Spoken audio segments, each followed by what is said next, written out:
Nagising ka ng maaga. Bakit? Kasi may sasabihin ka sa Panginoon. Lord, salamat. Nandito pa ako. May hininga pa. Di ba? Amen. Pagpapala yan. Hindi yung pagising natin sa umaga kung anong nasa sa isip natin. Hindi mo lang masabi, Lord, salamat.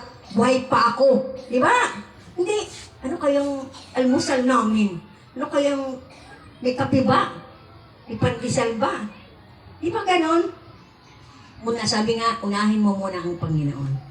Kasi minsan, hindi naman tayo perfect, di ba? Minsan, rin tayo, nagkakamali. Minsan, pag nasa isip natin na meron tayong pera, iba nasa isip natin, ano kaya gagawin ko sa pera? Mamasyal ba ako? Pumunta ba ako kay brother? O, may kipag-ano ako dito sa kapitbahay, di ba? Ganun yung pag may pera tayo, hindi natin, sabi nga, binibigyan ka ng Panginoon, gamitin mo yan sa mabuti, hindi sa masama. Di ba? Gamitin lang natin.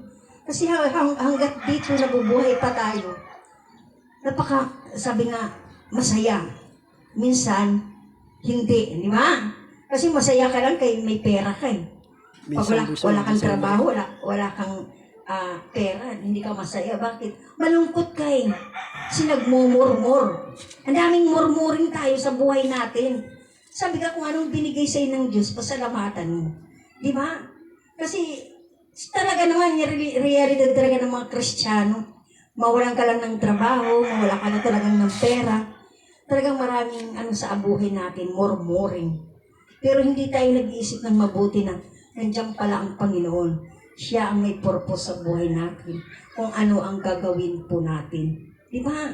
Sabi, lahat ng ginagawa natin, sabi nga, isang guni muna natin sa Panginoon.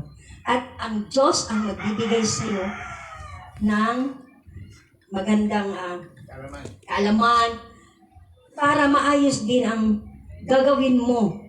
Nyari, may gagawin kang maghanap ka ng trabaho, ang Diyos pa rin ang magbibigay sa iyo. Hindi yung sarili mo. Minsan, pag sarili lang natin ang ginagawa natin sa ating sarili, minsan nagkakamali tayo, di ba? May pagkakamali din tayo. Pero sabi nga, lahat ng bagay ay isang guni po natin sa Panginoon. Ba? Amen. Napurin ang Panginoon. Sino pa? Amen. Amen, amen. Yung laging pinagpapalala. Amen. Salamat sa Panginoon at sa araw na ito, sa linggong ito, kita-kita na naman yung ating mga kapisanan sa lingkod ng Panginoon. Ako talaga, sa akin lang talagang araw-araw talaga kailangan pasalamat ka eh. Kahit nga oras magpasalamat ka kasi ang buhay natin, walang katiyakan. Pagpunta lang natin dito, kaya nag-aaway nga araw, no? Nakaraan, may nabangga naman, tinakbuhan ng truck.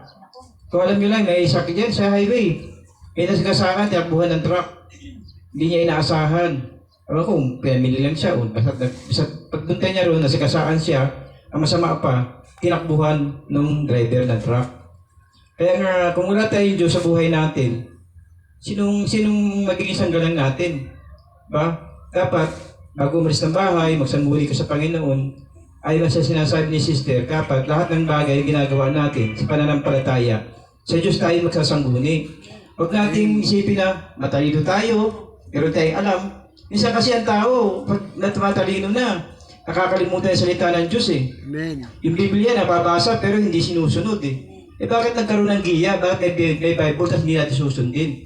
Doon pa lang, nalalaman natin, nagkakaroon tayo ng natawag na pagsaway. Pagsaway yan eh. Diba sabi nga, wala kayong gagawin, di ba? Huwag kayong magdadagdag o anumang bagay. Sumunod tayo dahil ayon sa nasusulat. Kaya pag hindi tayo sumusunod sa nasusulat, suriin mo yung damdamin mo, kapatid. Baka naman yan ay ginagawa mo pa sarili lang natin. Amen. Kasi wala sa basihan eh. Ibig sabihin, kung walang basihan sa nasusulat, pag-isip ka na. Suriin mo isip mo. Kaya katalinuhan mo lang yan. Bis na kaligtasan mapupunta sa tao, baka hindi tayo mapunta sa kaligtasan, baka mapunta tayo sa kumunoy ng impyerno. Kaya nga dapat, sa pagrelihiyon, tayo mga tuturo, dapat tayo muna maging aral sa tama. Kasi kung tayo magiging mali, kung akakain natin, mas maraming magiging makakain natin sa kamalian.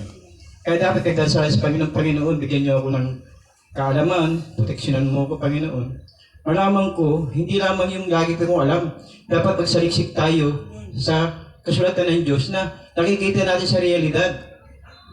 Marami kasi tayo nakikita Siyempre, nagsusuri tayo sa mga iba-iba. Pagkakaiba. Kaya ibig sabihin, nalalaman natin, bigyan tayo ng Panginoon ng kaisipan, magsuri. Dapat ang mga bagay-bagay, kung alam natin tama, tatanggapin lang din natin. Kasi yun ang magliligtas sa atin Kaya salamat sa Panginoon sa mga kalakasan, sa mga kaalaman na binibigay sa atin ng Panginoon. Gagamitin natin to kasi tayo mga sabi nga na disipulo ng Diyos, ng alaga. Kailangan ang magiging tupa natin, dadalhin natin sa katotohanan. Kailangan tayong mismo mga mag-aakay. Dapat yung kaalaman natin, alam natin na talaga sa katotohanan natin dadalhin ng tao. Kasi sayang nga, sabi nga, walang kabuluhan na ginagawa ninyo kapag hindi sariling isip ng tao lamang ang sinusunod ninyo. Sinusuway nyo yung salita ng Diyos. Diyan sa salita ng Diyos siya. Kaya nga, mga kapatid, salamat sa Panginoon. Siyempre, ako tinatapat ko na. Magsusuri tayo sa mga relihiyon. Amen. Ang suggestion sa bawat isa, sabi nga, mag-sharing kayo, alamin ninyo bawat isa. Kagaya kapatid natin, may karamdaman yan. Alamin natin siya kasi kaya nga tayo kakaroon ng pagpupulong-pulong Amen. Para nakikita natin yung mga kakulangan ng bawat isa Nagtutulong-tulong tayo. Yun ang tinatawag na pagsasama-sama sa panambahan. Hindi lamang kasimba tayo, pag-ano sa titignan din natin kapatid natin, na alam natin, kapatid, ano trabaho mo? Kapatid, yung tinginas mo, puro kanan Di ba? Tutulungan natin yan Yan ang ano na magbigayan tayo Kaya salamat sa Panginoon sa panahon ito, sa oras na ito. Kaya dito tayo sa lugar na ito. Kasi ang daming tukso sa paligid. May kanya-kanyang kapisanan dyan Kaya tayo nasa kapisanan tayo ng kabutihan. Dito tayo ginudala ng Panginoon, iniiwas tayo doon sa masasama. Kasi nga, naging sanggalang na natin, nagbago na tayo, ayaw natin balikan yung mga sinauna natin gawin. Kaya, binibigyan tayo ng kalakasan ng Panginoon. Yan ang pasalamat ako sa Panginoon, yung naiiwasan ko na yung mga ganung bagay, na yung magkamundo ba? Kaya pag-iinom ng alak, siyempre, pag nag-iinom ka ng alak, apostol ka kaya pinakahiya mo yung Panginoon mo.